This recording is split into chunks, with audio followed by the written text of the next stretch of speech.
Well, good morning, good morning, good morning. Today is Monday, and this is your spiritual vitamin. Today I want to come from a simple thought and theme of DIY. DIY.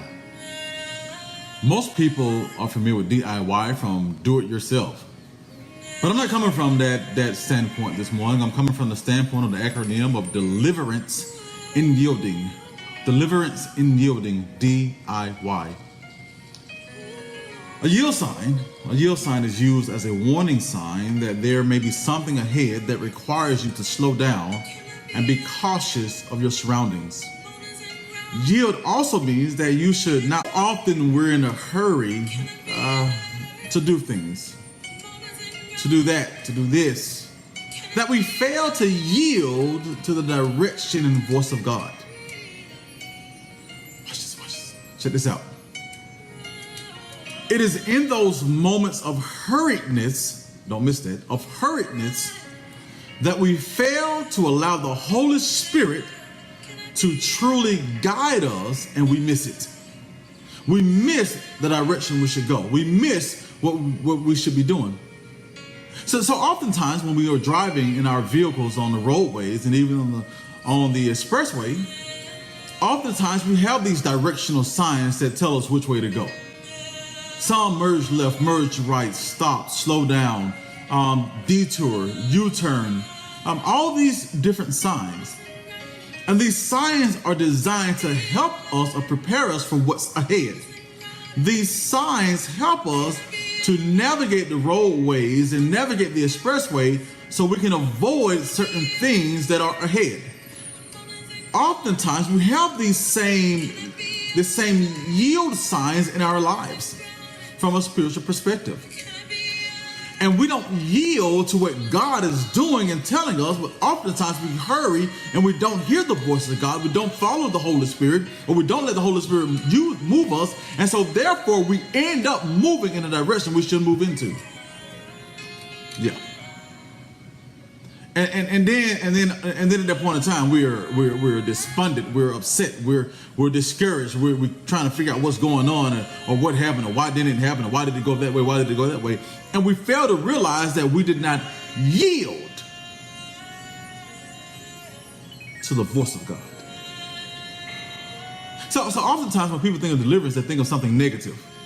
Oh, you're delivered from this evil, you're delivered from this, you're delivered from that. Oftentimes.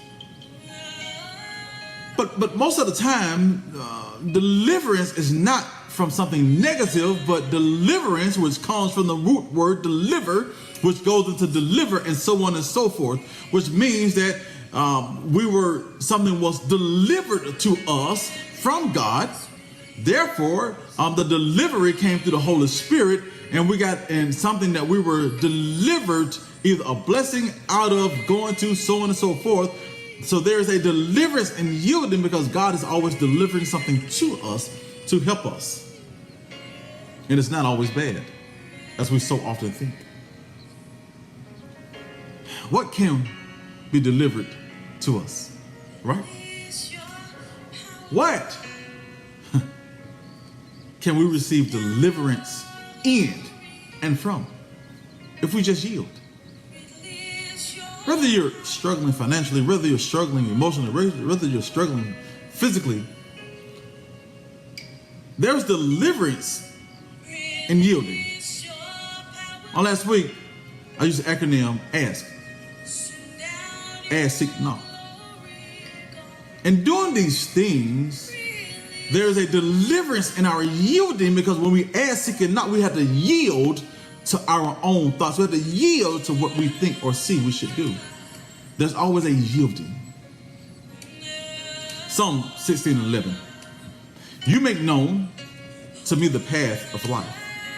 In your presence there's fullness of joy. At your right hand are pleasures forevermore. Psalm 32:8. I will instruct you and teach you in the way you should go. I will counsel you with my own eye upon you. Proverbs 16:9. The heart of a man plans his way, but the Lord establishes his steps.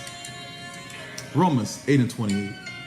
And we know that those who love God, all things work together for good, for those who are called according to his purpose. That's if we yield. Because there's deliverance in yielding. There's deliverance in yielding. Have a blessed forever, my brothers. Have a blessed forever.